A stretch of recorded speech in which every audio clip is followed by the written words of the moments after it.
Here we go. All right, thank you, Chris. Okay, so thank you for coming. And as I said, this workshop is the second workshop that we are holding for York's Open Access Week. This workshop, both workshops actually, have been in the works for quite a while. So we're very excited to have you all here and to have this workshop finally coming together. So on Tuesday, we had our first workshop on Night Lab's open source tools, TimelineJS and StoryMapJS. And that workshop was also recorded and will be available for you to review on CSiW's YouTube as well. This workshop is about the Alliance for Networking Visual Cultures Scalar platform. We're going to start by doing introductions. So I'm Sarah York-Bertram, and I will let Denise, Andrea, and Chris and Anna, our librarians, to introduce themselves as well.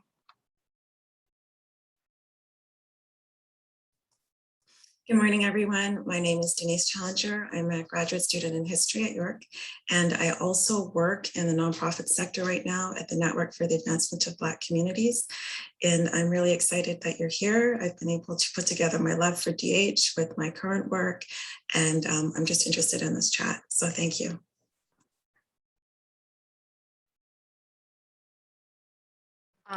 I'll go next. My name is Andrea. I'm a second-year master's student here at York. I've been working with CSiW since March in 2020. And one of the first things I did was actually to draft the proposal for these workshops. So it's really exciting that we're here and that this is happening.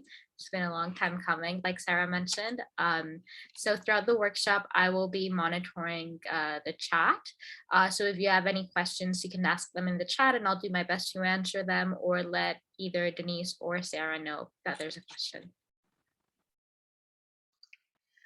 My name is Chris Joseph. I'm a digital scholarship librarian at York University. I will be mostly behind the scenes pushing buttons, but by way of introduction and for my colleague Anna as well, I'll just mention in the link in the chat is a link to the Digital Scholarship Center, which you should know is a great resource for graduate students and faculty members who are doing digitally informed work like this. There's a bit of a hub there that will link you to information on research data management, scholarly publishing, profiles, all kinds of cool stuff. So check it out and get in touch if you want to talk to us about any of it.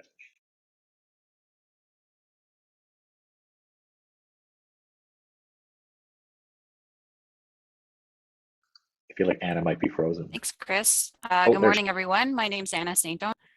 Oh, no, sorry. No, you're it okay. Was brilliant what I was saying. Good morning, everybody.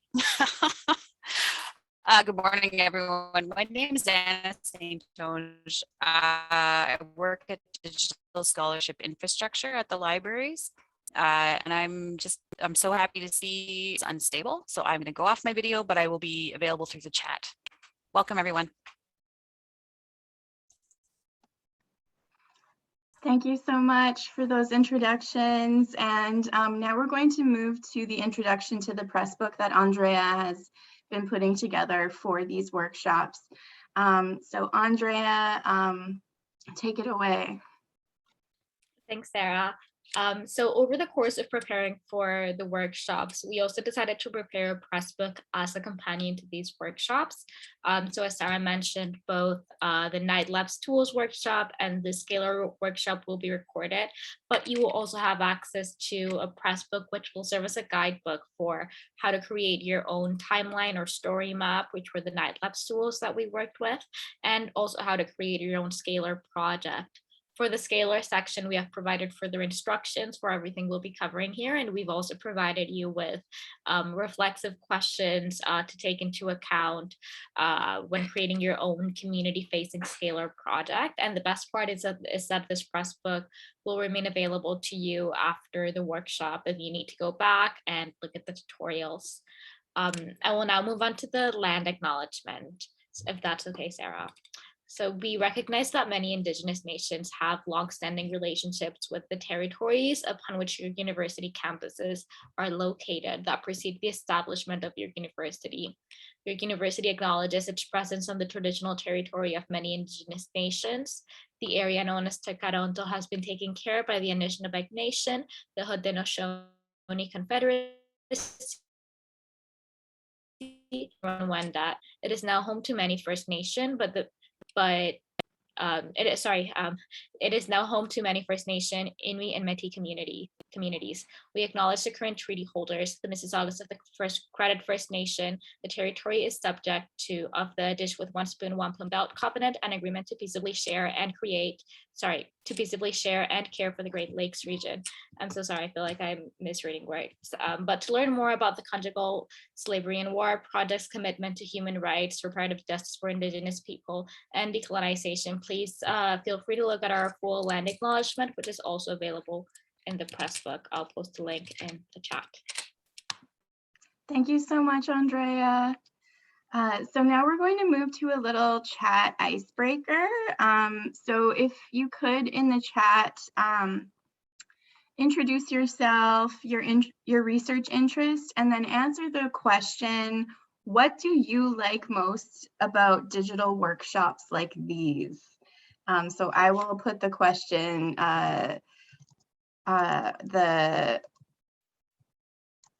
into the chat.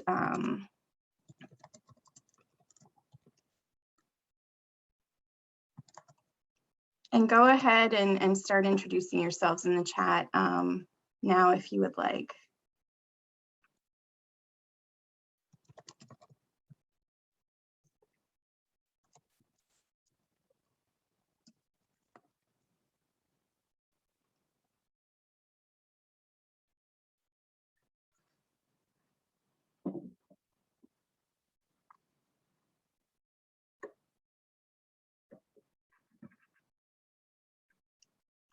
Thank you, Dr. Bunting. Yeah, I know a few of you around the room. I'm so excited to really see that. So thanks for having me. Thank you.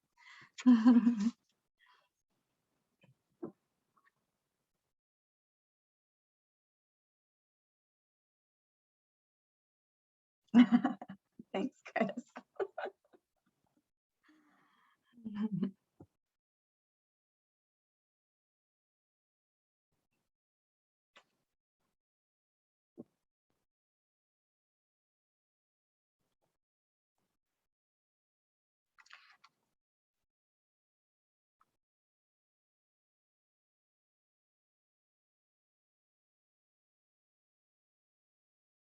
Wow, thank you so much, I guess. And if you have made your own Scalar, feel free to, if you want to share it with us, you can pop the link in the chat if you'd like to. No pressure.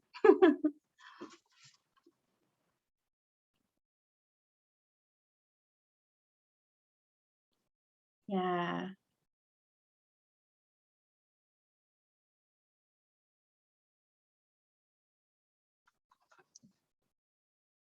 This is great.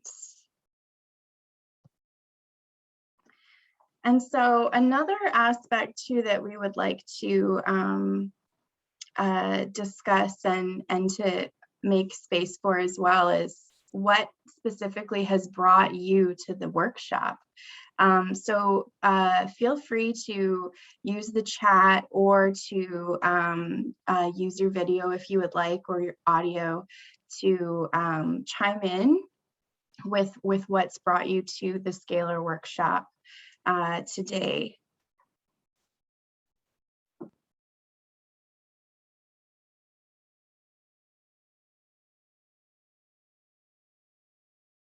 This is great. What a great group.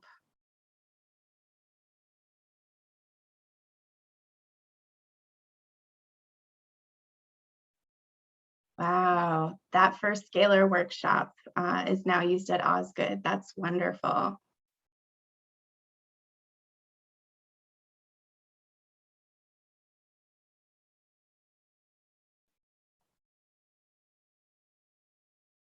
it looks like we have a lot of overlapping interest, which is not surprising. That's great.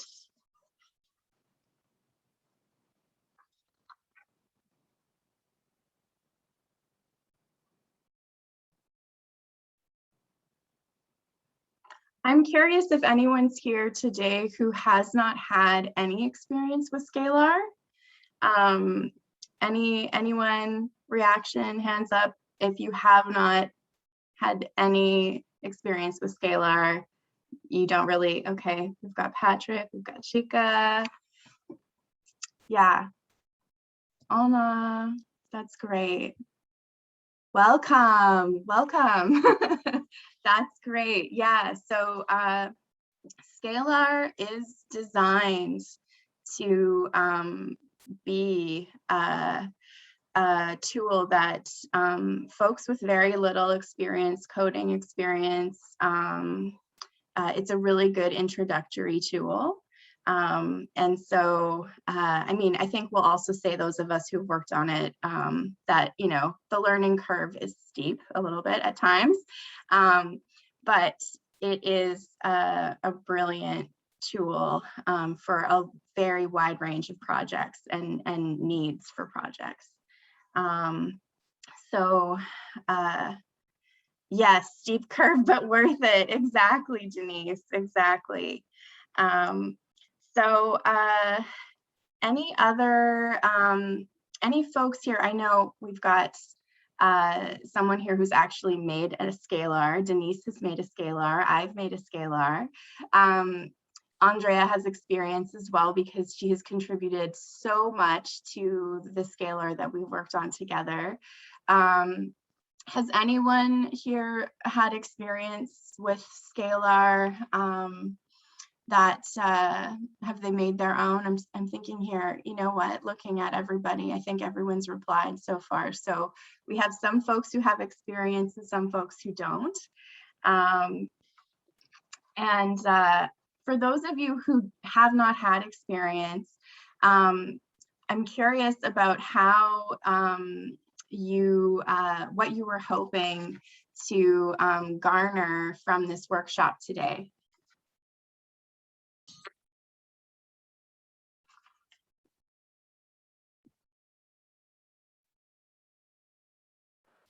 I guess speaking for myself, because I have virtually no experience in it other than what you've talked about in the previous workshop, and also you sent a link to the trailer for the software, and I was like, do I really need to show up to this workshop? I already was at the timeline one.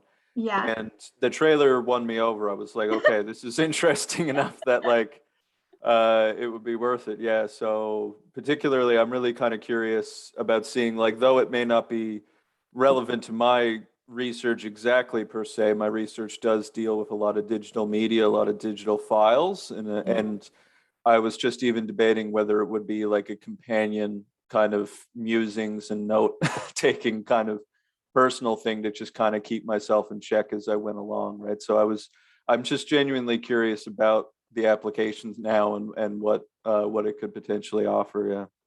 Yeah, that's great. That's great. And looking at your introduction to your research interest in science communication, I can definitely see why Scalar would be a useful tool for you. Yeah, just exactly. I am reiterating what Chris just said here in the chat. Mm-hmm. Yeah, I have a feeling for sure. Absolutely. Yeah. And Chica, yes, absolutely. There are a lot of possibilities for this tool in a wide range of projects. So we will have time later in the workshop to discuss more of what the Scalar platform offers for different projects. But for now, I think what we can do is turn to our first video, which is the background and showcase of the Odojowa Community Dialogue Scalar project. So we're going to screen a 5-minute video right now that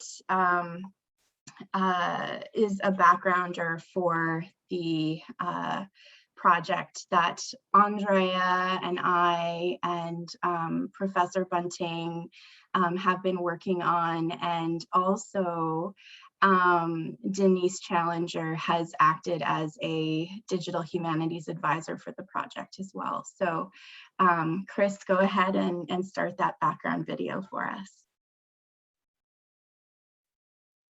Since September 2019, graduate researchers of the Conjugal Slavery and War Partnership Project, or CSiW, CSiW project partners, and York University Libraries Digital Scholarship Center have been collaborating to develop a Scalar project tracking responses to the Canadian Museum for Human Rights exhibit and its traveling counterpart, Ododo Wa Stories of Girls in War. Scalar is an open-source web platform developed by the Alliance for Networking Visual Culture. It enables users to assemble media from multiple sources. Users can juxtapose media with writing and create mini-narratives and nonlinear formats with minimal technical expertise. Ododo Wa, which means Our Stories in Acholi, centers the stories of Grace Achan and Evelyn Amone. Achan and Amone are survivors of abduction and forced marriage in war, and they have written memoirs about their experiences. CSiW, Achan, Amone, and Canadian Museum for Human Rights curator Isabelle Masson worked closely together for years to develop the exhibit. It launched October 2019, and a traveling version supported by the Social Sciences and Humanities Research Council Connection and Partnership grants launched in Uganda in December 2019. The traveling exhibit includes 2 iPads on stands to house the Scalar project for the exhibit audience and for screening original short films about Achan's and Amone's stories. The traveling exhibit's tour events are paired with facilitated community dialogues. Sarah York-Bertram, a York University PhD candidate, received a graduate assistant placement to lead the Scalar project with the support of York University Libraries Digital Scholarship Center and advising by York University PhD candidate and digital humanities practitioner Denise Challenger. Those involved with the Scalar project knew voice would be central to the project, that the project would continue the established survivor-centered approach that directed the exhibit's development. We also knew it would continue to prioritize Achan's and Amone's narrative ownership. Following the launches, Sarah reviewed content documenting the events and responses to the exhibit. What stood out most was the high-quality audio recording the Canadian Museum for Human Rights developed during the exhibit launch. Scalar supports a unique media annotation feature that allows users to develop relationships between different types of media content. The Ododo Wa Scalar project leverages this feature to meet the project's needs. When the COVID-19 pandemic struck, the Scalar project offered a digital space for distant collaboration. Through strategic investment, the Scalar team's capacity grew, as did our mandate to collaboratively develop original content with Achan, Amone, and CSiW project partners. We conducted a news media analysis and developed a summarized version for the Scalar project using paths to create mini-narratives. Through media analysis of news reports, we learned that perspectives on and responses to the Ododo Wa Stories of Girls in War exhibit flows in a strategic direction, reflecting its survivor-centered approach and pedagogy. The findings offered a framework for organizing the Scalar project and created space for engaging its audience further, such as the section where Achan and Amone reflect on their experience talking with news media. Achan and Amone also co-authored original reflections about their experiences presenting the exhibit in Uganda, which can be found in the Survivors section of the project. Achan's and Amone's parents contributed to the Scalar project in the Affected Communities section, reflecting the intergenerational impacts of conjugal slavery and war.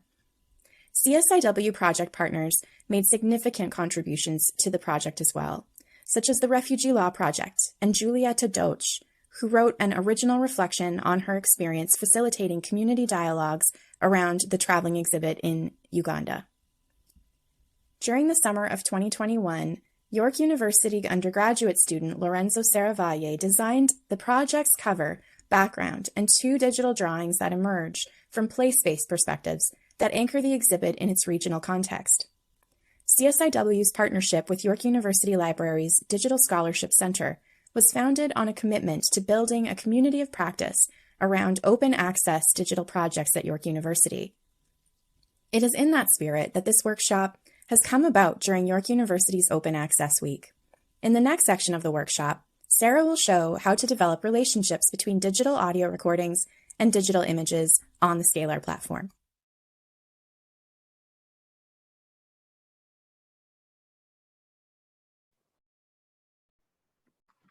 Thank you, Chris, for screening that. So Andrea actually developed these beautiful videos for this workshop. So thank you as well, Andrea, for your brilliant work. These videos will also be posted on CSiW's YouTube, and we're really happy with them. So again, thank you, Andrea, for all of your hard work with that. So through the process of developing this workshop, Denise Challenger and I considered the overlapping themes that flow from our Scalar projects. So they both engage in part with African and African diasporic communities and the themes and experiences of children and youth. Both projects make use of Scalar's annotation feature in different ways. And the Ododowa Community Dialogue Scalar project has been developed to be a community-facing project from the outset, whereas Challenger's Scalar project is increasingly community-facing as the project continues to develop. So that gives you a sense of how these projects can grow and the possibilities that they have. Also, as historians, we are both interested in practices of memorialization and their complexities.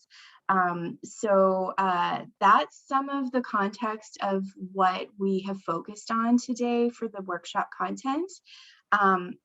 We're now moving to a how-to video that is focused on the ways that we developed for the Ododowa Community Dialogue Scalar,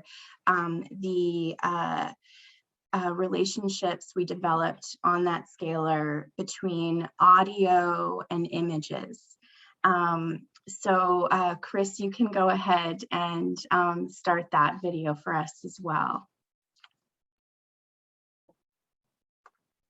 In this step-by-step tutorial, I will show you how I made audio clips and developed relationships between the clips and digital photos. This method is especially pertinent to those of you for whom voice is essential to your scholarship, those of you who have underutilized digital media, and those of you who are interested in learning what resources exist for creating and mobilizing digital scholarship.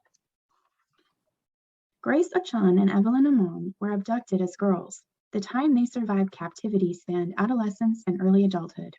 The Canadian Museum for Human Rights title for the Ododowa exhibit is explicit about girlhood's significance in the exhibit's narrative. It is titled Ododowa Stories of Girls in War.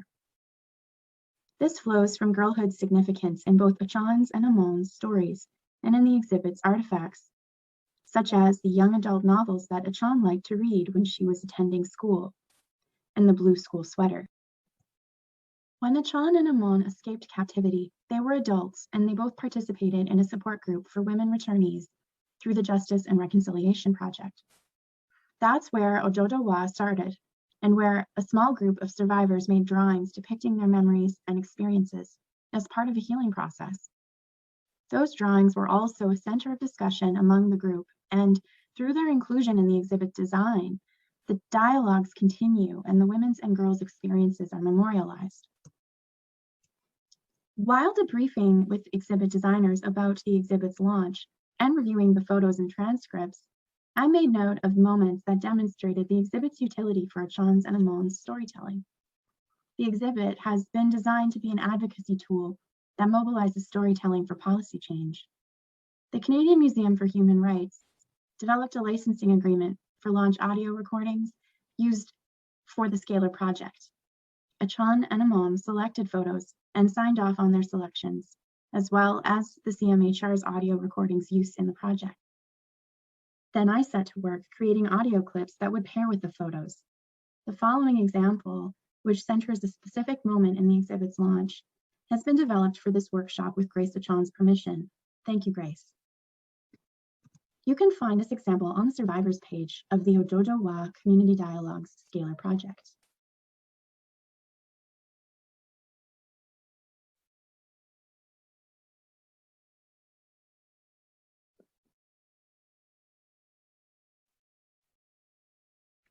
I found that there are 5 steps to creating relationships between images and audio using Scalar's annotation feature.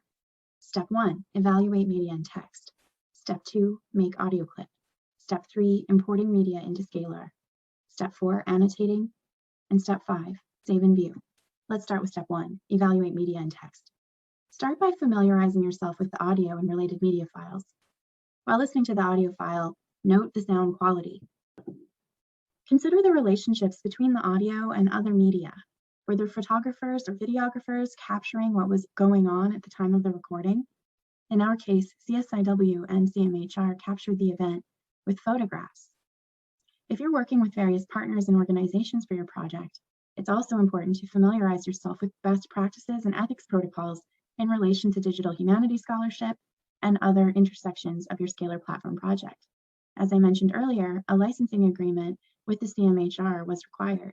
We also collaborated with Grace Achan and Evelyn Amon in the selection of photos featured on the project. Due to Scalar's open access features, we decided to include copyright information in our partners' photos featured on the platform and in the byline in the metadata. Your evaluation and selection of media will depend on the needs of your specific project. The CSiW Scalar team has compiled a few guiding questions for community-facing and community-engaged projects in the Pressbook for this workshop series, which you can review at your leisure. See the Creating Your Own Scalar Platform section in the Pressbook for more.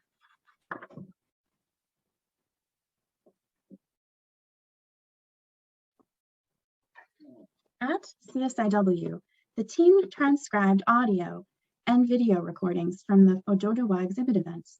This has been an essential part of the process developing the Community Dialogue Scalar project, as it's enabled us to do textual analysis as well as practice deep listening while transcribing audio.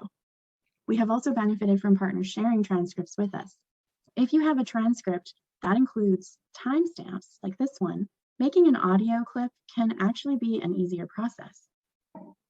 Step 2, make audio clip. You can use an audio editor of your choice, import the audio file and make a copy. I used Audacity, which is a free, open source, easy to use multi-track audio editor and recorder. In this example, I'll discuss using Audacity for making an audio clip.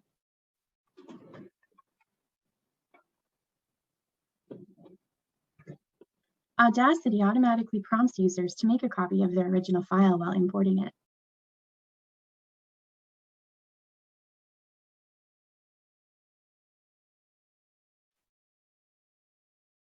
Locate the section of the audio file that you would like to feature in the project. Users can scroll to the right time and make use of the zoom tool, which is the magnifying glass, for easy editing. Once you've listened and confirmed the parameters of the clip, use the selection tool, which is the cursor, and select the beginning and the end of your clip.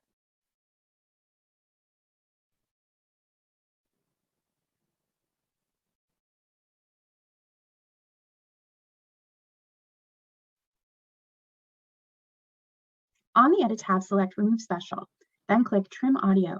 This removes all of the audio file except what you've selected.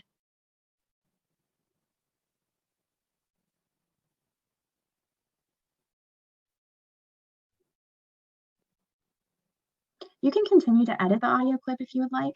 Use the zoom tool to take a look at the clip. Use the selection tool to select the piece of audio you would like to remove from your clip. You can use backspace or delete on your keyboard to remove it.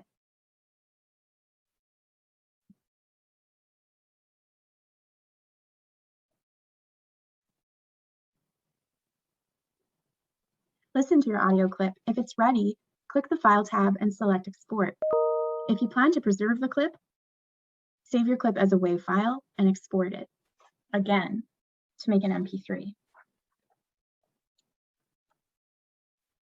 During the exporting process, Audacity will allow you to input data about the audio file you've created. Step 3, importing media into Scalar. Now that you've made the audio clip, you can review your media files for sizing. Since we're interested in developing a relationship between a photo and an audio recording, we need to check both to be sure that they're the right size to upload onto Scalar. Check the size of the digital photo in Windows by clicking the ellipses on the top right side and select File Information. You will see the file size on the column that opens on the left side. All media files must be no larger than 2 megabytes. While our MP3 is within the size range to be supported on Scalar, our photo will need to be compressed. You can do so by clicking the ellipses, again on the top right corner of the Windows file photo viewer, and select Resize. Choose 2 megapixels and click Save. There's not an exact 1-to-1 ratio with megabytes and megapixels, so you may need to continue to edit the sizing of your files. The size of your media should be visible when your cursor hovers over the file. But you can also right-click the file and select Properties to review its size.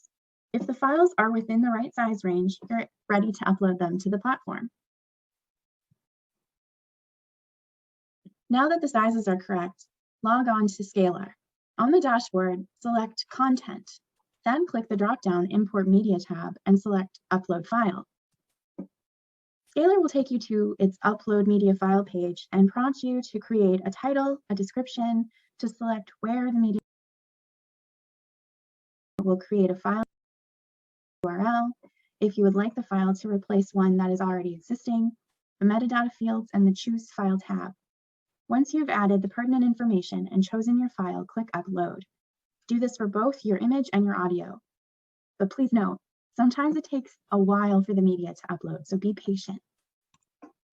Step 4, Annotating. Annotations on Scalar offer ways of developing, expanding, and curating media on your Scalar project.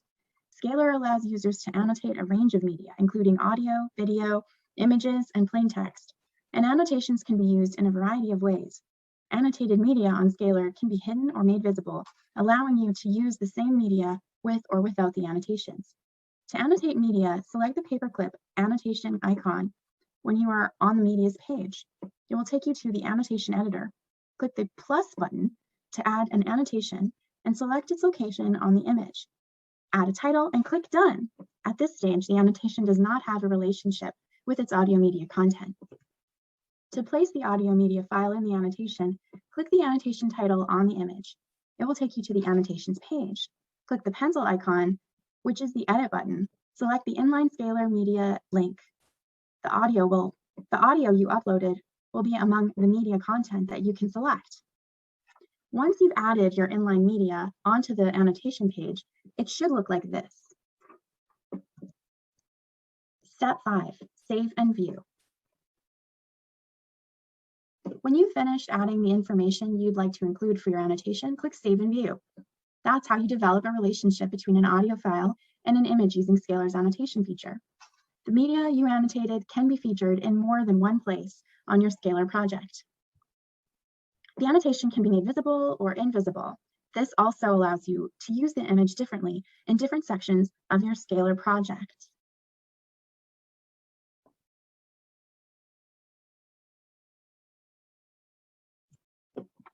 This method of using Scalar continues survivor-centered memorialization efforts as it documents a specific moment in the launch event and experiences of abductees. It also expands Achan's and Amon's reach in their advocacy work for policy change. From the drawings, this is like a cross-section of a hill. While in captivity, there was one place that LRA moved while in South Sudan. So it was a very hilly mountain that nobody has ever been there. So they would cut this thick bush and they go through hiding while they were being pursued by the government, the Ugandan government soldiers. So this is one of the drawings from the storytelling sessions that women used to bring. This was, as you can see, On a hill, you will see a soldier. You will see soldiers in between women carrying heavy loads. This represents actually the burdens that women and children bore during earlier captivity. See, despite heavy loads, you have your child on your back and you are climbing a very steep hill. You don't know where you're going to end. From behind, you are being pursued by government soldiers. If they get you, you'll be killed. Yeah, so like there's a lot of story to tell about in this.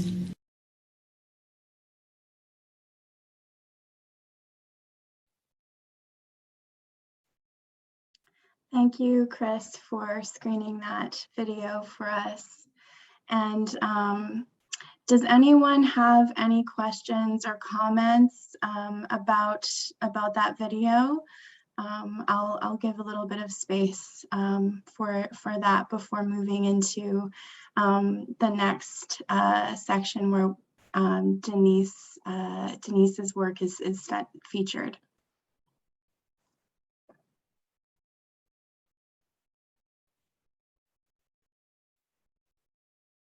All right.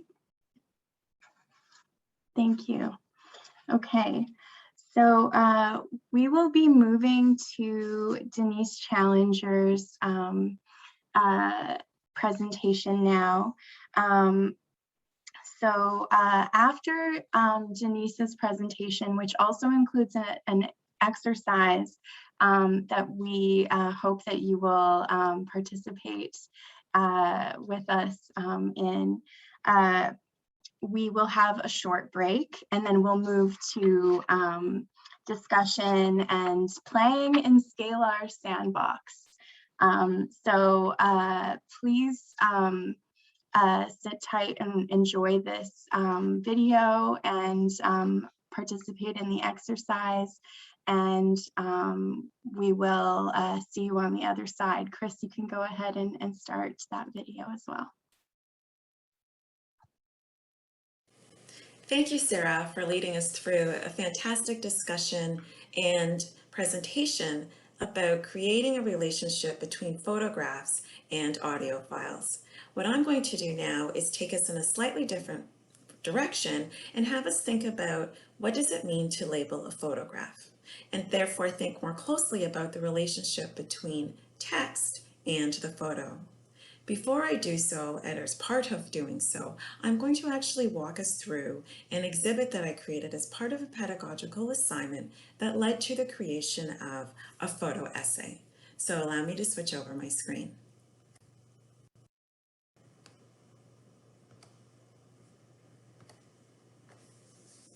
There we go.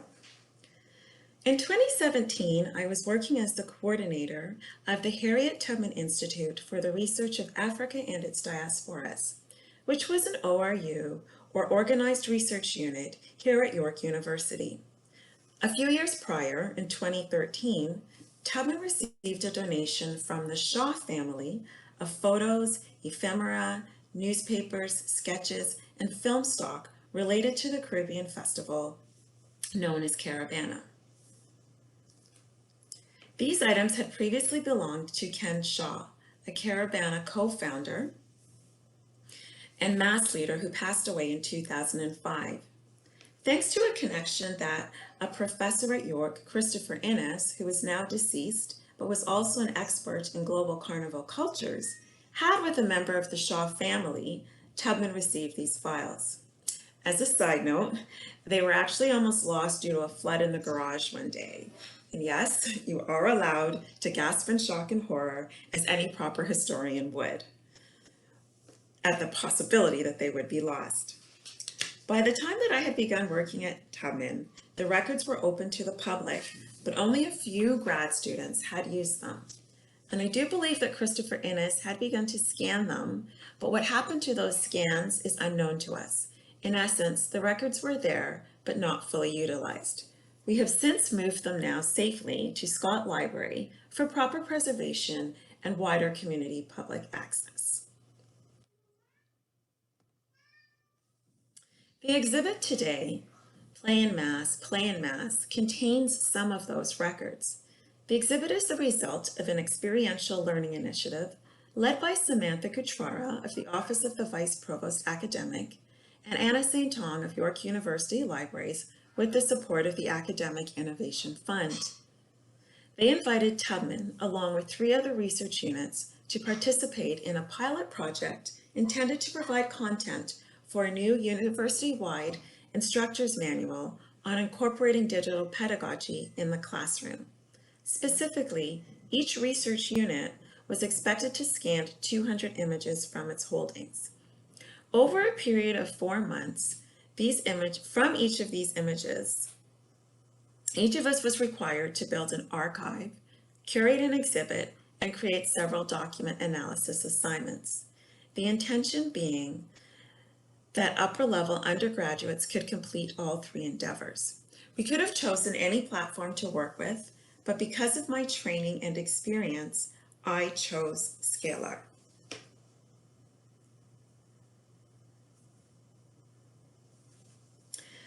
Now I'll briefly walk you through the exhibit before moving on to the specific theme of document labeling. And as I hover over the table of contents, you can see all the chapters of my book in a linear fashion. As we know, Scalar is a system or a platform that you can work not only linearly in any type of direction you want because of the tags and paths. But the first 3 chapters of this project, the first 3 chapters of the book, the first one's about the project, the second one is about a brief overview of Caravana, and the third one is a description of the Kenshaw Fund. For time's sake, I'm going to describe and just walk through the pedagogical exercise. So, a collection of photos organized according to a theme. In my case, I chose children in time, and this is a small sample of 25 photos that we had from 1970 to 1974. I went through all of the photos and tried to find the ones that were related to children in the batch that I had. This is not the full scope of the Shaw records. Now we're going to move to the exhibit, which is the development of a narrative or an argument related to the photos. And the first thing I ask the students to do in this section is to deal with the photos just as a person, to grapple with whatever came to mind. And they did this by asking themselves 2 questions. One is what I see, and what are they thinking, and the they being the person or the subject in the photograph. And then I have them write down through the annotation box in Scalar their answers. So in what I see, I see a grand stage dwarfed by tall buildings and surrounded by eager spectators. So you're really just writing kind of freestyle, getting to know, developing an intimate connection with the photograph. Then in the second annotation, then we would write an answer to what he might be thinking. Now in this case, I wrote, let's get started. This is my time. That's what's running through their head. Equally, you could have written, or a student could have written, I need to go to the bathroom and I have all of this stuff on. How am I going to do this? Whatever the case may be, this is kind of the fun time to engage the photo and just be as creative and free thinking as possible. Then I had students put this in a carousel and ask the same questions of several photos. I really love this photo with this young woman, this young girl, because I think like her question might be, why are you taking a picture of me? Her face seems like, who are you and what do you want? But then again, what I see, and again, becoming acquainted with the photo, is I see a young girl who appears to be Indo-Caribbean walking in the parade route with a woman who might be her mother, and then go ahead and describe the dress and the tinsel in her hair. So once the students have done that as part of this assignment, which is basically a scaffolding assignment, I then ask them to now don their quote-unquote historian's hats, where they're to think about the same photos in a more structured way. And then I could prepare 10 questions for them to answer, and we will not go through all 10. But just as an example, standard, more formal, disciplinary practice of historians is to ask, what are there people in the photograph? And yes, there are. There's several people. And the second question is, what are they doing? You divide the page into the picture into 4 quadrants and describe what's in each quadrant. Oh, there's a little girl sitting next to an oil pan or a steel pan drum, people wearing a BWE t-shirt. BWE is an airline that doesn't exist anymore, which is really interesting, and so forth. So this is kind of the second layer of the assignment and really developing now a more structured relationship with the photo. And the third and final step of the assignment was actually the photo essay itself. So the places and spaces that children occupied during Caravana from 1970 to 74 is the photo essay. It has a standard introduction, and it talks about the three main ways in which the photographs led me to see children. And one of them was as competitors. And then I have an exhibit of all the photos that I found related to competition. And then I write about what I saw in each of those photos or develop an argument. And then the same photos with the young girl, we also saw them as masqueraders. So then we have a carousel of photos of young people as masqueraders. And then the third and final section in the photo essay is basically seeing children as spectators, because at this point there wasn't a separate kiddies carnival. It was everybody was playing in the large mass, which given the route, it's a lot of walking for kids, but here are different people who were watching the parade. And that is the culmination of a photo essay. So in this assignment, it was playing with photos, understanding photos, and the technical part of it was learning how to use the annotation box and at the same time be functioning as a historian.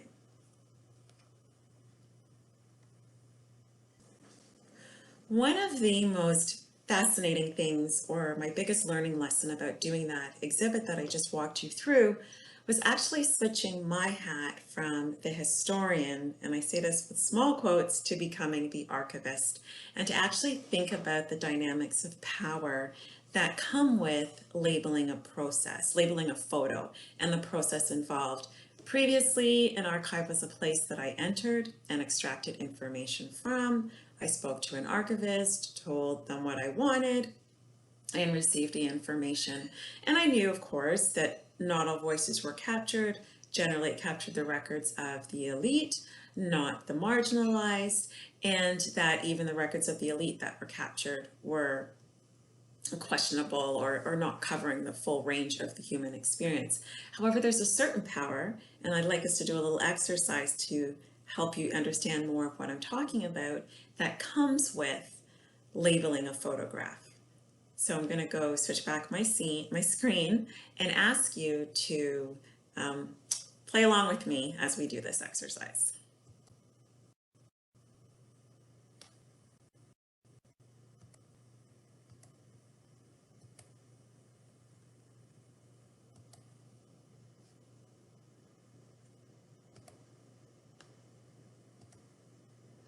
So here we have a photo of that came out of the Caravana collection, the Shaw collection that we had just walked through.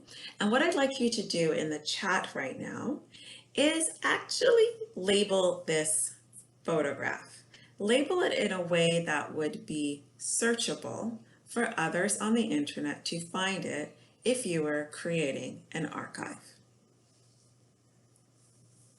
And I'll take 30 seconds to just wait while you do that, and I'll be silent.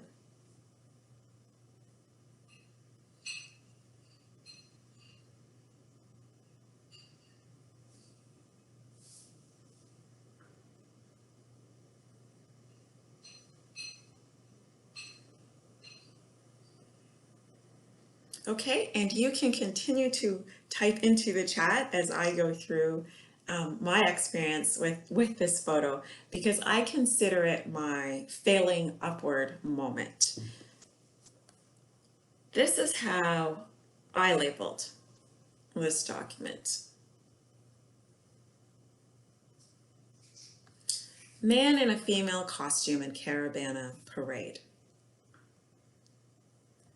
I'm sure there are some red flags about that labeling and that I came to think about after I had completed the assignment.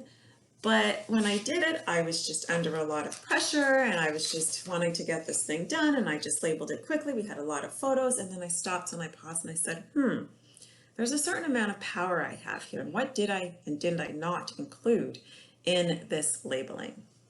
So if we think about it in terms of language, I use the term man and I use the term female or male, female. One reinforces a binary notion of gender identities. Is it correct for me to determine the gender of the person in this photo? And you will also see that I make no mention of any racial identity. If this is a quote unquote brown person, which is often referred to those of Asian descent, or a Black person as an Afro-Caribbean, the person is not marked as such. If the person isn't marked as such, I should say, how do we find them in the internet if I don't include racial labeling? Because I'm not sure, right? In the Caribbean, people are of different racial mixtures. That person could easily be what we also call a Dougla, or somebody who is part Indian and part of African ancestry. So when choosing not to label them, fine, I don't. But how does somebody who's searching for either South Asian or Afro-Caribbean people in the internet find this person who's so nicely adorned? And then let's talk about the body adornment of the costume. The leotards and the dress struck me because when I participated in Caravana, what was going on is men were wearing shorts.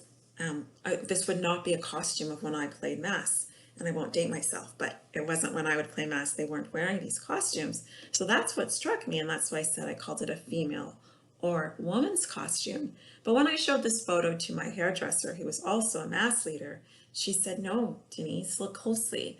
This is the female dress. This is just how the costume is. And I said, okay, very interesting. And this is a moment where it's great to bring community in early. And I was also told that this is the way that men did play Mass in the 70s. There wasn't this stigma about having this particular type of masculinity. And then there's also the possibility that none of that could be true. And this is simply a man who embraced the inherent topsy-turvy nature of carnivals, of a moment of power relations turned upside down that come from not only the Lent experience, but the experience of enslavement, of when the enslaved could mock their enslavers. And so perhaps he just chose this to reverse his gender roles. I'm not sure. But these are things that I had not thought about. And had I gone to a traditional archive just to look at these photos, I wouldn't have had to have thought about it. So this is something as DH practitioners that we do need to think about, particularly when, in contrast to Sarah's experience, we are dealing with the dead and not the living whom we can verify. And that again is why it would be really nice if we, in a crowdsourcing situation, could find out who this person was, because maybe there's a living relative that could actually name, date, and locate this photo, the person in this photo. So I make all of these points, and as part of our overall discussion to think about the photographs, to challenge and to think through what does it mean to make a body searchable. If we don't make distinctions and tags, how do we find people to ensure that their histories continue? And at the same time, we want to make sure that they are being represented as accurately as possible when we do make them searchable. So I'll stop here and leave the rest of the discussion, take up the rest of the discussion in the chat. But I wanted to end on kind of 3 takeaways that I got from this entire 4-month experience of working with photographs and cultural and community photos. First of all, I would say if you are doing this type of a project, to engage the community members early and in large numbers when possible, like the key players in the community who can really help you. And 2, to remember in terms of photos that metadata is power. Labeling matters, and there's a whole literature on not necessarily the right or wrong way to do it, but best practices to think through how you narrate these type of ambiguous type of spaces where it's not cut and dry who and what you're looking at, and how to make people searchable. And the third part would also be to Find other practitioners. Don't hide what you're doing. Because of my presentation of this actual exhibit, I was able to make connections with a scholar at U of T who's also interested in thinking about documents in Caribana, with the chief archivist here at York, Michael Marr, and we are also actually putting together a grant application, one of hopefully many, where we can begin to crowdsource a lot of these photos with other community organizations so that this project can live beyond its original intent. And I think that's one of the most beautiful things about working in the DH world and working on a platform such as Scalar or whatever platform you choose, is that it can be much more than you imagined. So on that note, I would like to thank you for your time.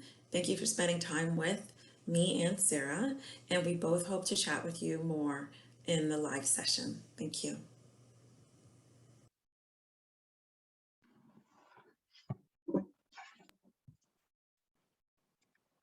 Thank you so much, Denise, for that brilliant exercise and bringing forward those incredibly important points about labeling. We have in the agenda scheduled a short break for folks to grab a coffee, take a bathroom break, whatever you need, and then come back and start a discussion and playing around in our Scalar sandbox. So please go ahead. We'll take a 5-minute break and come back to do more and have some more fun. Thank you.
All right. Let's get back to it. So before we focus on any particular themes for the discussion, I'm wondering if anyone has any questions or comments that they'd like to share about any of the videos that we just screened. So I'll give a few minutes for you all to think about that.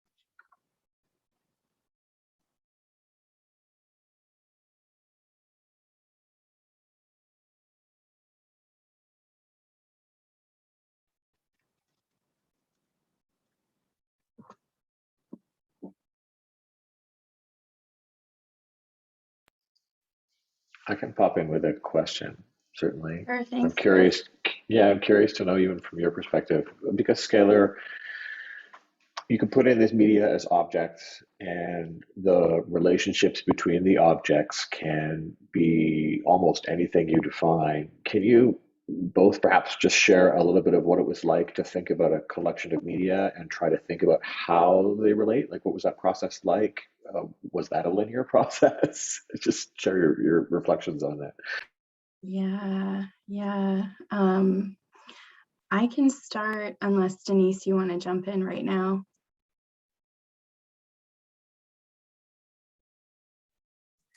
I can just say, because you might have had a more kind of discrete collection to work with, Sarah. I did. Yeah. Where I would say Chris, Anna St. Tong became my best friend because we had 22 boxes of materials to go through, and it was utterly overwhelming.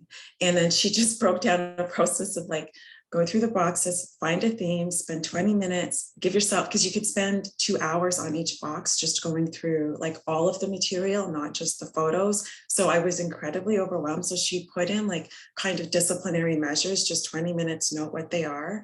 And then as I kind of freestyled the actual photos itself, because it was a decision between looking at negatives and looking at photos. So I kind of looked at both, like the negative stream. And what cued me to actually think about children, it wasn't inherent, but it was in the way that Ken Shaw himself. So sorry, I did come down with a time period. Like I knew I wanted to do the 1970s. So that helps in the overall theme. But it was Ken Shaw's labeling of the negatives himself. Like for every other negative package, he had no label on it, but just the year.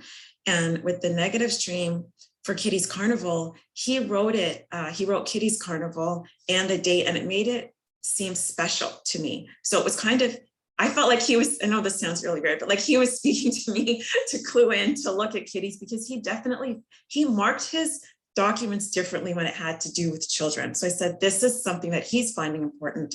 And then I ran with it. And then on top of that, I've actually had a side interest, like Caravana is not my dissertation topic.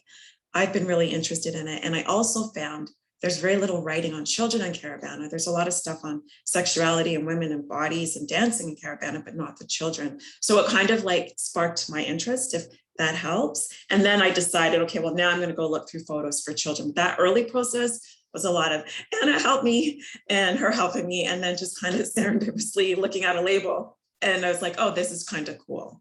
But I don't have like prescriptive advice to give people. That's how it happened with me. I don't know, Sarah, if you want to go on. So it's a really interesting and kind of different process when we compare something like, a whole bunch of boxes that, need sort of like that work with an archivist and a DH practitioner like Denise. For me and for this project, the process has been we're documenting things in real time.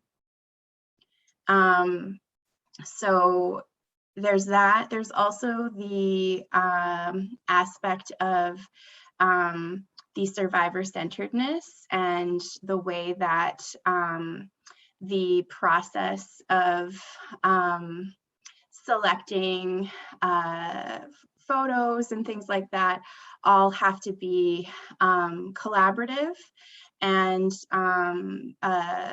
built on trusting relationships and partnership, because this particular project flows from the development of tools for advocacy.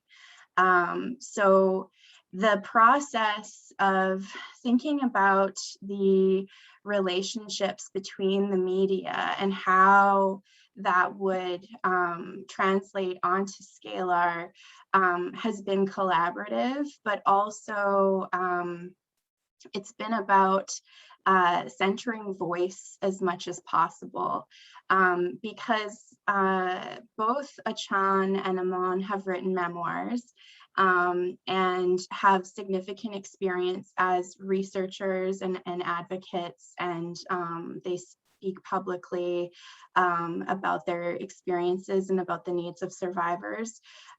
So really the project is about documenting responses to the exhibit, the traveling exhibit, but also about a kind of voice amplification rather than a real curation of, like, there is a curatorial aspect of it, but it's you know, strategically using digital tools that are accessible, open access, and that can facilitate voice amplification for advocacy. And so that I think, like, pretty much right off the bat, I can remember, like, one of our first meetings, and this is also with Professor Bunting and with Denise. I remember I had just received some of the files from the Canadian Museum for Human Rights, and I noticed right away that the audio recordings were really excellent, and that we would be able to use audio clips from those recordings. So I made a few clips using Audacity. Chris, you helped walk me through how to use Audacity, and I shared some of the clips with Denise and with Professor Bunting, and we were listening to them and thinking, okay, this is good.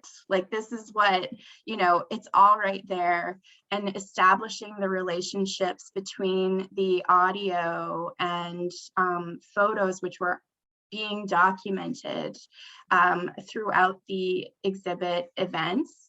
It seemed intuitive, and also kind of another process of documentation, another process of memorialization. And so that's kind of what guided us through the process of thinking about the relationships between the media. So Chris, I'm not sure if that totally answers your question, but that's part of the process that we had. And I think I see Professor Bunting, do you have your hand up? It's so weird to hear you call me Professor Bunting. Please call me Annie. Call you Annie. So yeah, no, I love hearing you and Denise talk about the two projects beside each other. It's such a treat for me to hear you talk about this. And I really appreciate how the care and the attention to the politics and ethics of the material you're working with, the people or the people's memories or the people's images with whom you're working. And one of the things I just wanted to add to Denise's list is time, because it's a really important factor in being able to produce such incredible work in a politically sensitive, ethical, survivor-centered way. And so I'm struck by the pedagogical space and the advocacy space, and both require the same amount of care and time. And, you know, I also remember those aha moments in meetings. Like there was the one, I think, and shout out to Veronique here, right? Veronique Bourget, our project coordinator. You know, it was her and Isabel who, when we were listening to those clips, it's like, it has to be original content here. Like, we got to be thinking about original content. What's being produced for the purpose of the Scalar site that's not just reproducing something else. You're not, and then the same on the pedagogical site, right? It's like you're creating content as people are annotating those images. And I'm just so struck by the creativity and the and what it allows you to do. Because my question, as I put way at the beginning, was, you know, I'm always interested in like, okay, so what does this give us that's value added, that's more meaningful than a website? And I think that you have to know that for your project, or you should create a WordPress website, because seriously, like it's way easier. I mean, how many years is this, Sarah? Like, and that Lindsay Gondar, right? That Lindsay introduced us, like, and it's taken all of that. I mean, it's not been an insignificant amount of committed time. So yeah, I just wanted to add that. Yes, and also thank you so much, Annie, for your willingness to support and commit to the time, because I think when we first started this project, we did not think it was going to be 2 years of really hard work. Anna knew. I still have Anna's notes from that email saying, Annie, have you actually thought about X, Y, and Z? I'm like, no, haven't. Not a chance. Yeah, the collaboration with the librarians, with the Digital Scholarship Center, the direction also from Isabelle Masson of the Canadian Museum for Human Rights, who's the curator for the exhibit. All of like, this project is a lot of folks who have been extremely helpful. But that, I think, I'm really glad that Annie, you brought up time, because that's another thing that Denise and I have chatted about as well, is like, you know, Denise had 4 months to make her Scalar project. And I've had, I'm at a, you know, over 2-year mark now. So you can see the difference in time, and depending on the project and the project's needs, there can be a variation as well in terms of the time that it requires. But also, I think maybe Denise, you can speak to this as well. So you did the work of creating the Scalar, and then, you know, one of the things that we have chatted about often is the work doesn't just, you know, these projects don't just sit there and then they're done, you know, it's like they live on, and more opportunities can kind of like flow from them. So Denise, do you want to chat a little bit more about what is going on for the Scalar that you've created now? I know you mentioned it a little bit already. Yeah, sure. No. I will. And I just wanted to thank Annie and respond to the issue of time, because I think what's really important is to be transparent as well. And I think Sarah and I alluded to it, but we weren't really clear. So for grad students that are doing this, I got paid as a GA while I was working to do this in a period of 4 months. When I mentioned Anna, I wasn't joking in how helpful she was. And Samantha was incredibly helpful in structuring the way that I start to think about this project. So please don't think that I looked at a couple photos, saw a really cool label and said, I'm just going to work on children. It was almost like I was taking another course. And so I say this to say you can always do your digital project on any other platform. It does not need to be Scalar. So there are 2 things that I want to say is whatever, because what I found when I first got into this DH world is every platform was really cool. Everything was really exciting, and let me go learn it.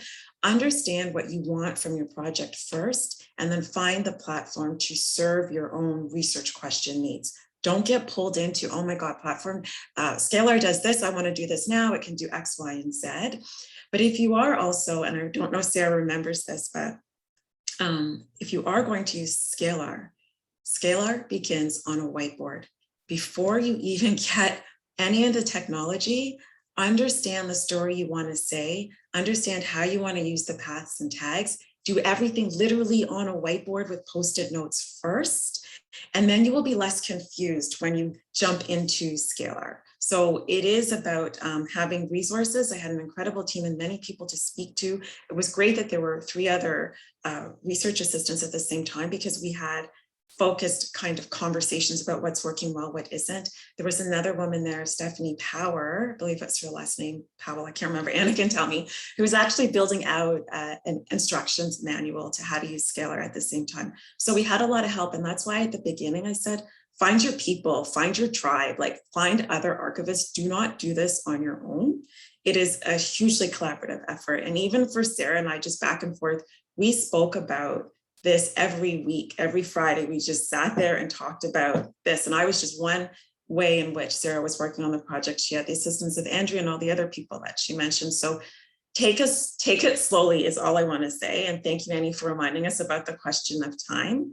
And yeah, and so in terms of projects, what we're trying to do now, and Sarah mentioned it, is I started this as a pedagogical project and saw it can be a huge community project. So now what I've been able to do, and I do want to reiterate, like this is the time where you don't go and brag about your projects, but don't hide. Like even if it's only at this stage, find DH presentations to situate yourself in, because you don't know who in the audience is really interested in what you're doing.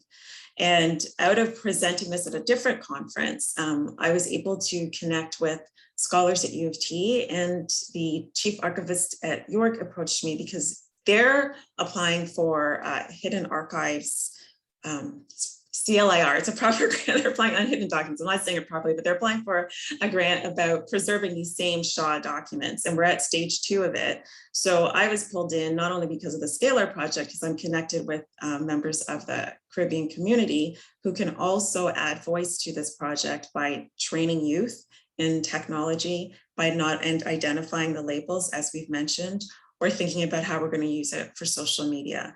But the idea, and my third point, sorry, and then I will be done, is when you do encounter these or embark on these long projects, and this is the wisdom of Anna again. You guys can see I worship Anna. It's to think about sustainability, because as much as it's about time, it's about funding. And these are real pragmatic efforts to think about, because who's going to do this work? When Sarah's done her GA-ship, who continues this work? When I leave, which I don't plan on leaving, but if I do leave, who's going to continue that work? And that's a reality. There was a shift in the amount of attention I could pay to this project when I was a GA versus not. So we're thinking about enlarging this project at a community level, but thinking about different ways in which we can also apply for probably non-academic grants, but community grants to continue to support this, because what you'll find is RotLink happens. And just as a side note, there was an amazing program that I used a lot and advocated for, and Annie, you probably remember, called Stories Matter out of Concordia. That project's dead now. So it's an oral history database and it's gone. So these are sobering things to think about. And I say that to say, how much time do you want to invest in it? Clearly, I still think it's worth it for while it's alive to make it alive. But I think as the DH community, we need to always be thinking about who's going to sustain this, both in terms of intellectual effort and material effort. But that's what we're doing right now, is actually leading and trying to get funding from this one source. And if we don't, we'll go to other sources. But we don't want to engage the community too much if we don't have a way to sustain it. So that's what I'm kind of saying. Yeah, this is a really important point. And I think this is another piece of the project that we've been working on in terms of the idea of infrastructure and how things will continue and live on. And that, I think for us, it's kind of a relational and partnership infrastructure. So it's like, you know, it's not just for the Scalar project, the Adodowa Community Dialogue Scalar project. The partnership aspect, the fact that Conjugal Slavery and War partners are engaged and are encouraged at various points throughout the process of the development of the project to contribute if they'd like to. And that helps it have utility for the community and for community-based engagement that is not just, you know, about me curating things, but about the longer life and relevance of the project for community. And so it's different than, you know, thinking simply about what exists in terms of Scalar's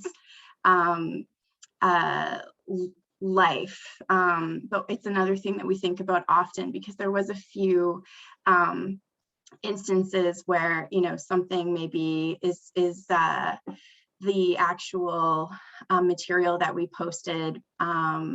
I may have like accidentally deleted a page or something like that, and I'm like, oh my gosh, where did it go? It's so scary when that sort of thing happens. But having everything backed up often, when we're doing something where we actually owe the community the infrastructure, which I think, Denise, is kind of like what you ended on in your comment here, is kind of like what, you know, bringing community in and then something disappearing, like the stories, is it Why Stories Matter or just Stories Matter, that project? Yeah. You know, that can be really devastating for community, and it's really important that as DH practitioners doing community engaged and community facing work, that it's something that we are really on top of as much as we can be. But it's hard to be on top of that sort of thing if you're doing it as a GA and then you're going elsewhere afterwards or whatever. So kind of you need to have a long view of what the project will be. So are there any other, I think actually, you know what, Annie had a good question in the chat, and that was, is there some particular aspect of Scalar that you think responds to less visible voices in the DH world? And I'll even open that up to the librarians. Andrea, if you think you've got any thoughts on that as well. What is it specifically? Is there something in particular about Scalar's visualizations or the tools that it offers that responds to less visible voices in the DH world?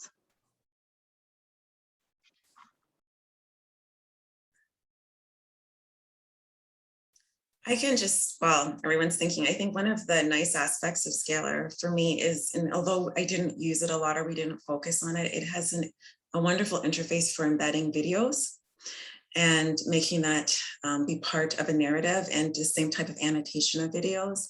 And oftentimes the less visible don't necessarily document their lives, particularly in written text or literate text all the time. So you can kind of scoop stories from the internet, like the videos, even if it's of people dancing, let's say it's not about children, and bring that into a Scalar story, and then have people respond to the way that they actually track their lives, which might be more video recordings than actual writings or blogging. So I find that it's seamless in that way in multimedia kind of interactions.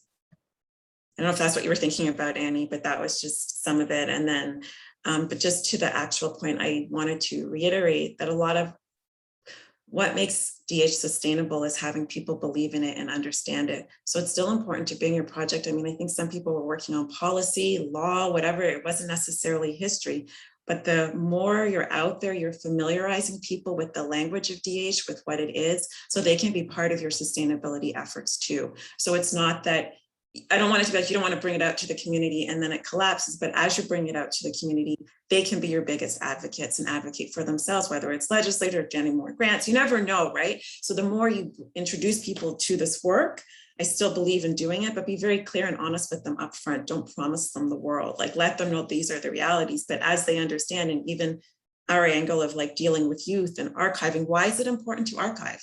they probably don't think about it. What happens to your videos that you take of all of these things? What happens to your pictures? So we're kind of ambassadors and having those open conversations. And the more that we connect with why community might want it, or whomever your audience is, I use community loosely because of the way I'm working, but make it convincing to your audience, and then they will be your biggest advocate as well. And yeah.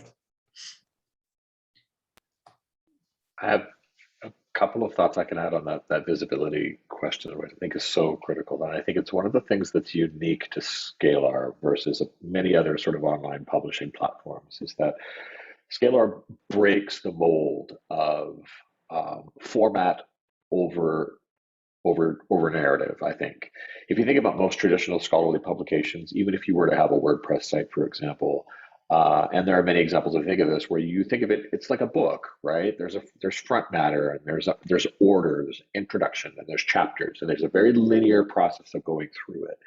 What Scalar does is it encourages you to think about all of your information as a collection of objects, be it text, media, audio, that sort of thing. It allows scholars to really craft a narrative in whatever format they want based on the information that they have and that they want to share. You can center anything you want, and because Scalar allows people to interact with the material in a way that doesn't necessarily say, here's one path through, that there are things in this body of scholarship, and these things are related to one another, and you can explore those relationships in any way you want as a reader or as a creator. I think it breaks the mold. It is both very empowering, and as I have often said, for a lot of folks working with this, and we've talked about this with the sort of the time that it takes in these projects, that it can also be sort of like a black hole. So finding that sweet spot is very difficult. But I think that is one of the things that's great, is it really asks us to question the traditional modes of scholarship and to think in a scholarly way about other ways of presenting information for an audience, a general audience. Yeah.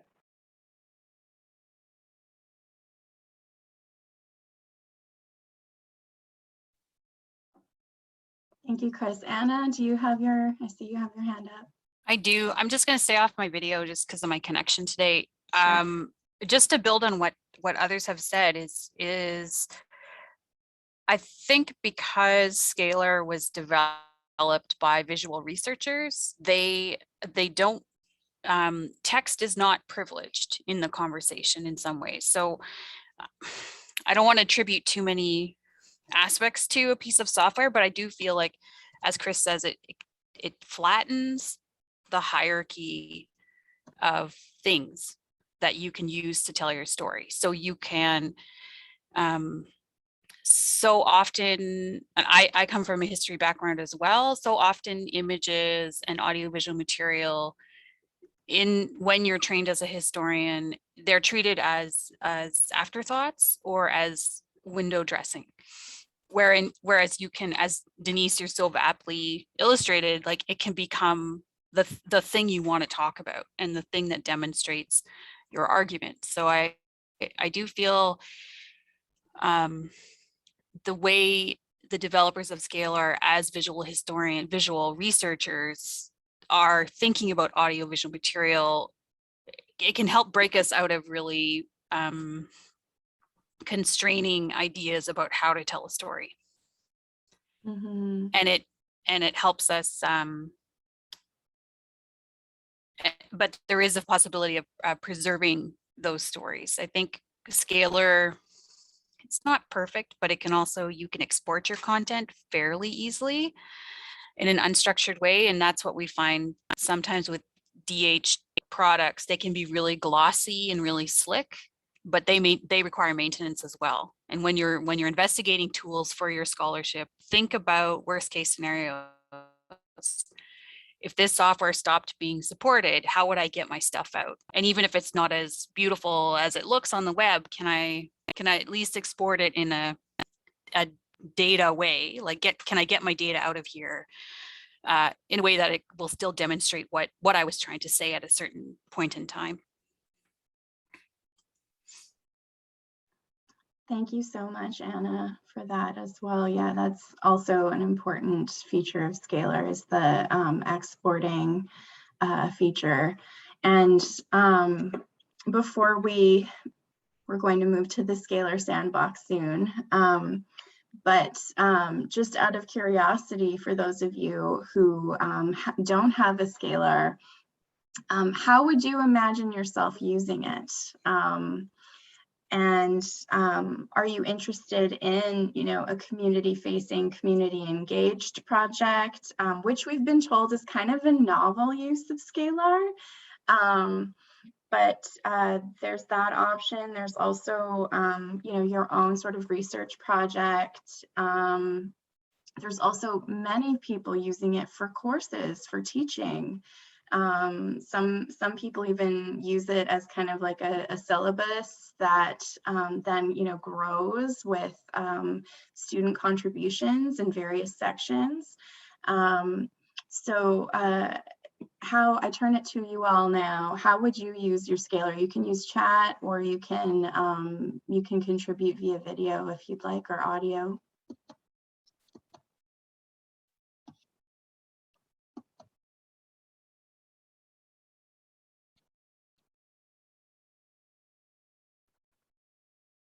Hey, Hi, Patrick.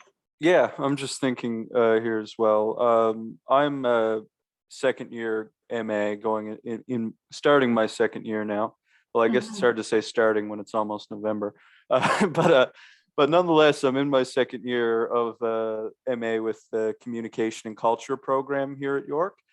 And I find myself, like, what drew me to this, I'm in sort of a unique position in the sense that our program offers this research creation option where you can essentially substitute like kind of a standard stuffy written thesis for a creative research project of your choosing, right? And mine is going to take the form of a video essay was the plan. It was going to be a documentary, but kind of in the face of COVID and the reality that I've spent the last year at home, a video essay seemed a little bit more feasible and reasonable, like being able to collect a variety of video and kind of visual documentation and present it in the form of the video is what I was kind of thinking along. And as I'm like entering this stage and I'm really, now that I'm finally past the point where like my proposal's approved and I'm like moving along on this thing with my supervisor, one thing that we've discussed is like just starting to pull material together and get kind of material organized, right? And this is already striking to me as like a better option to potentially just having a folder on my computer of just like different videos and images and like accompanying Chrome links and that sort of thing. Like we were discussing how we would not only like save a copy of the image, but also save a copy of the URL and that sort of thing, so it can be kind of tracked back and that sort of thing. And that's what I've been just kind of thinking about personally is this seems like a really good way to basically kind of, for my personal work, to just kind of organize myself and organize my thinking and that sort of thing. And whether or not that becomes something bigger, for instance, the research creation project is accompanied by a 30-page paper, right? And like kind of the question is could I not use this as a substitute for that 30-page paper, right? Like, and that kind of comes down to my program. Like one of the things I've been thinking about asking all of you is as well, like the citation element of it, right? Because that's kind of the biggest thing is if I hypothetically went to a prof and said, hi, I'd really like to do my final paper in Scalar. The first question they're going to ask me is how am I going to read your citations, right? Like what's going to happen here, right? So like it's intriguing, right? Just kind of like putting it in relation to, and being like somebody who's a very hypervisual person, it's intriguing, but fitting it into kind of the constructs and contours of traditional like written academia in relation to like how do I cite this, right? Like is this like how do I satisfy kind of that MLA component of it all, you know? So I don't know if this is helpful, but this is just me speaking out loud here. Yeah. That is helpful. Yes, I appreciate. I appreciate your sharing. You're thinking about what the utility of a Scalar project would be for your own work. I'm wondering too if perhaps Chris or Anna or even Denise would like to speak to the experience of, or the use of Scalar for those sorts of projects. Yeah, actually, Patrick, when you were speaking, I wanted to ask Anna if she has on hand the link to the instructor's book, because there was another RA at SERLAC. I forgot his name, I'm losing my mind. He did an amazing video essay with his Scalar projects, completely different to mine. And I would just like you to I'll try to look for it now. Like, I just can't find the link for the book. Oh, I'm on it. Hold on. Yeah, I think it was Juan's, right? It's brilliant. And in terms of citation, you won't have a problem because every media file you actually include, you're going to record like where you got it from, like the URL, like it's built in for that. And then you can also insert, if you want like a standard bibliography, you can insert a Word document. Like if you download your bibliography from Zotero, transfer it into a PDF or something, you can do that. But I would really love for you to see Patrick Juan's, it was beautiful, like just video, like he's like a videographer. His Scalar project was amazing. So that can give you an inspiration, and that can also, you can bring that to your prof if you find inspiration from it. I mean, that's just my opinion, to say this is kind of what I'm looking at trying to develop. So if there is any hesitancy, you can talk about how you may or may not do it like the same. And it wasn't strictly, he videoed a professor actually who had taken a lot of photos, I believe, of, I think it was at Columbia, somewhere in Latin America. But it was just a beautiful video. And that's all I was thinking when you were talking. So hopefully Anna can find it. If not, let me know. I did. It's in the chat. Oh, good. So you can take a look at that link. Yeah. Yeah, that's great. Yeah. So I thought maybe Denise would have some ideas from seeing other projects as well. I see, Annie, you have your hand up as well. Yeah, sorry, I just wanted to,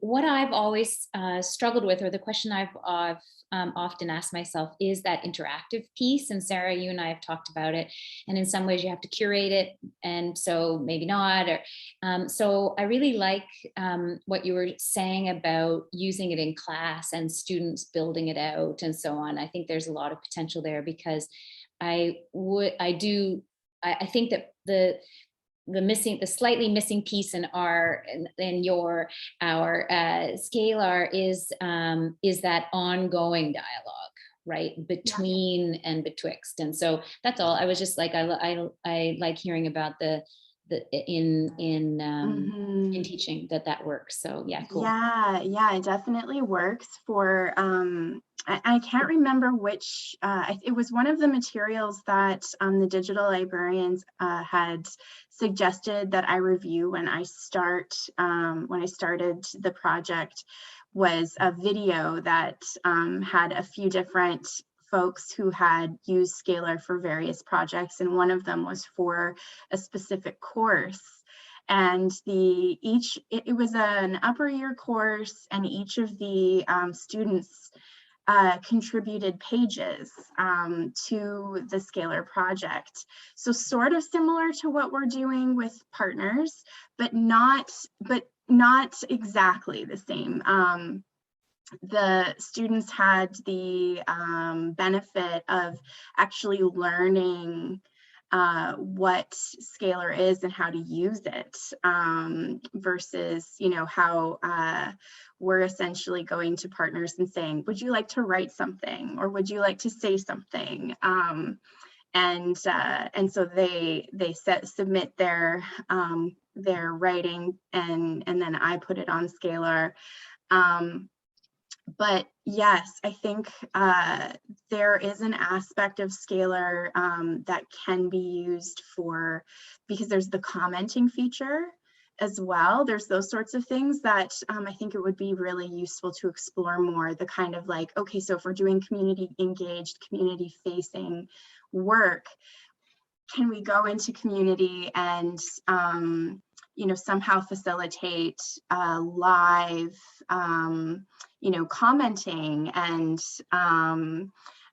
interactions on the platform. And I'm wondering too if anyone knows of any projects where that's been a feature of it. Is more of the, I mean, you know, you'd think of it sort of almost like a social media experience. And I'm wondering if anyone, maybe the librarians, can speak to that use of the Scalar project or the Scalar platform.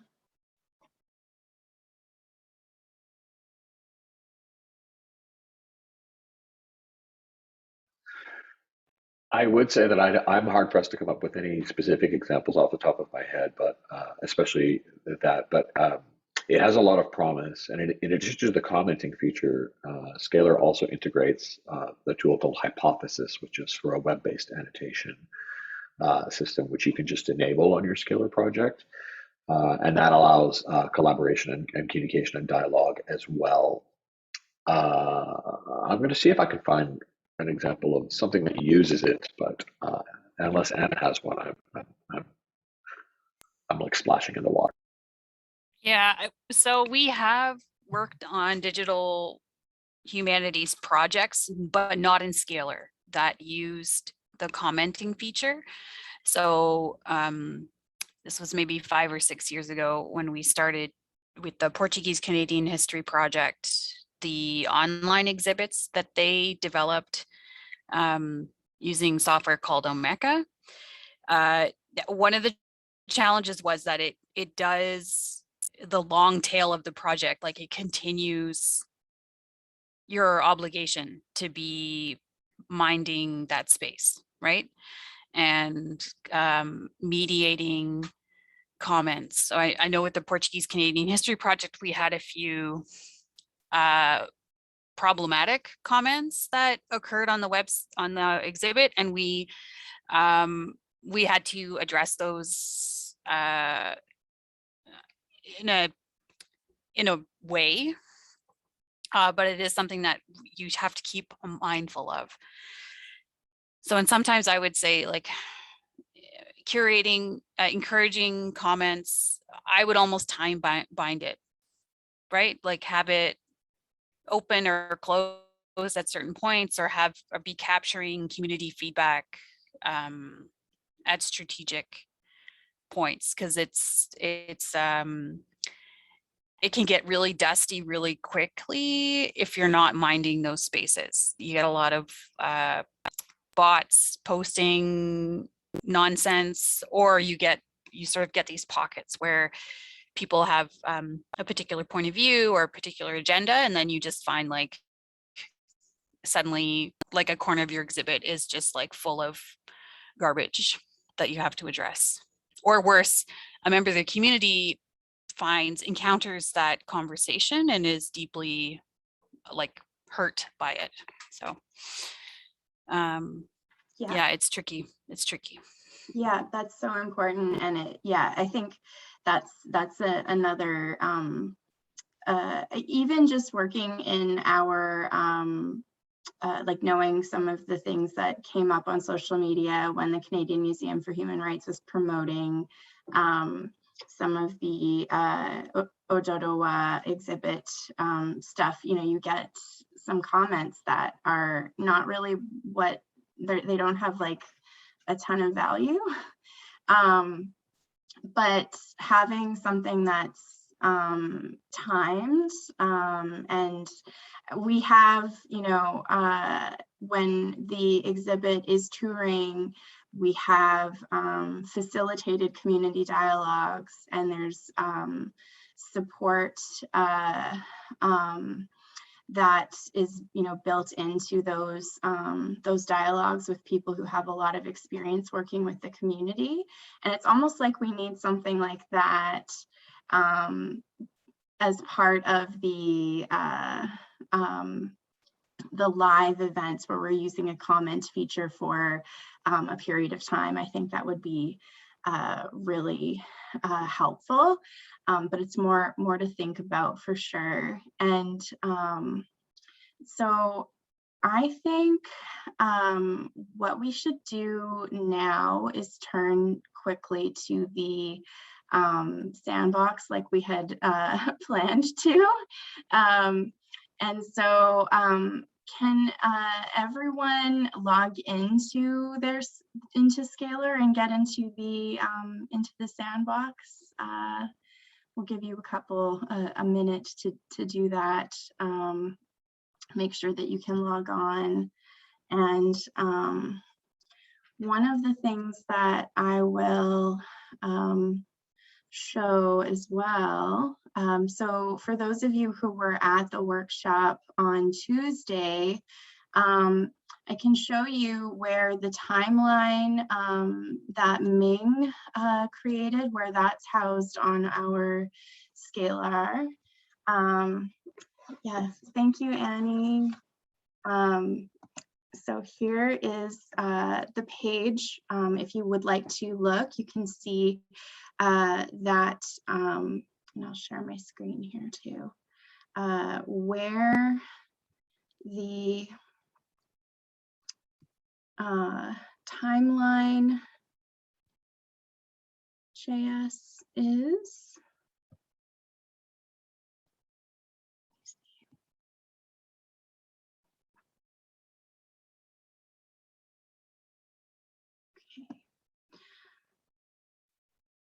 So some of what you can see here is what we've talked about in this workshop. For example, the annotated photos with audio recordings. But here is Ming's timeline, which is embedded on a page. And so I can show you by clicking the edit button on our Scalar, you can see how that has been embedded into the middle of the page. So when you are making or using the Night Lab tools, you can see that the iframe is in the middle of the page here. It's inserted by using the source feature. So you click the source feature and then you can see that Ming inserted the iframe right in here. Okay, so you can see how that Night Lab tool is compatible and can be embedded into your Scalar page. Another example is the StoryMap, which I made here. Let me see. So the StoryMap on our Scalar is actually its own page. So while Ming's TimelineJS is embedded in the middle of a page, my StoryMap is the entire page here. And Patrick, regarding your your comments about sources, I have added this piece here on most pages to show where the sources are from. But you can see how the StoryMap is embedded here in this page.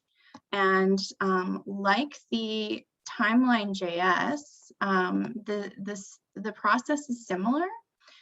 So essentially, all that I had to do is make a page for the StoryMap, and then using the source feature here on Scalar, I just plugged in the iframe, and you can see as well the text from where I discussed the sources for the StoryMap. And the source, that's just one way to review the editing. There's other views as well, but I will also just see based on everyone's interest,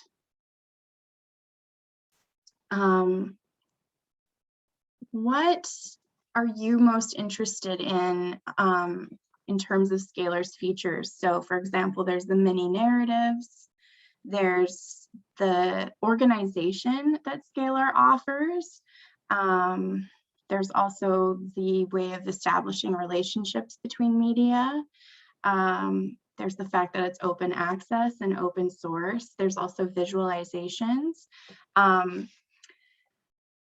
What is it that makes you most excited about what Scalar has to offer?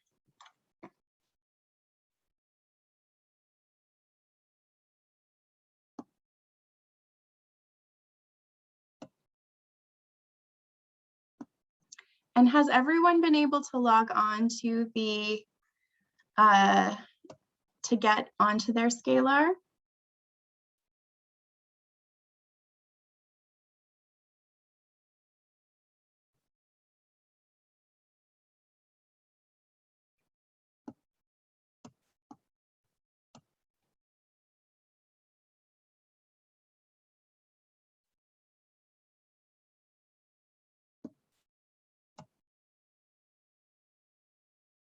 Great. Okay. So if you would like to, you could go into the sandbox, which as Anna has said to me on multiple occasions, there is no shame in the sandbox. The sandbox is where we play and where we learn.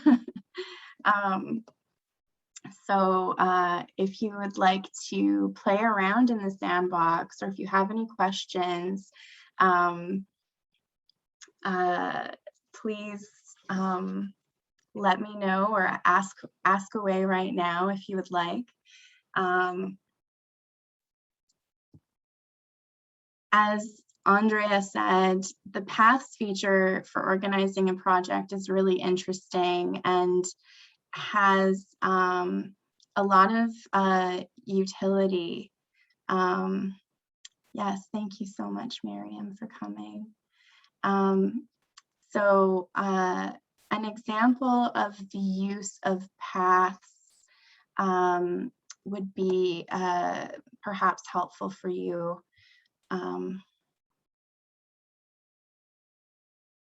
Yes, thank you, Chris. All right, so, oops, I will share the paths feature here that we developed. Okay, so this is the beginning of a path. So this is where we organized the groups that we noticed were responding to the Ododowa exhibit. So as you can see, this is the landing page that focuses on place-based responses. And then as we scroll down to the contents, you can see the ways that we've organized the contents of this particular path that documents the perspectives on and responses to the Ododowa Stories of Girls in War exhibit. And so we start with the survivors section, and then we go to the affected communities, perspectives of project partners, news media, and the public. And our first path that we developed followed a news media analysis of responses or ways that Ododowa was taken up during its launch in Canada and Uganda. And so with the help of Denise Challenger and the other participants or the other experts, we were able to learn how to, or the best way to feature the narrative, the mini narratives in this analysis. So we made like a very large news media analysis, and then we added, we created smaller versions of the analysis with the main points to create mini narratives.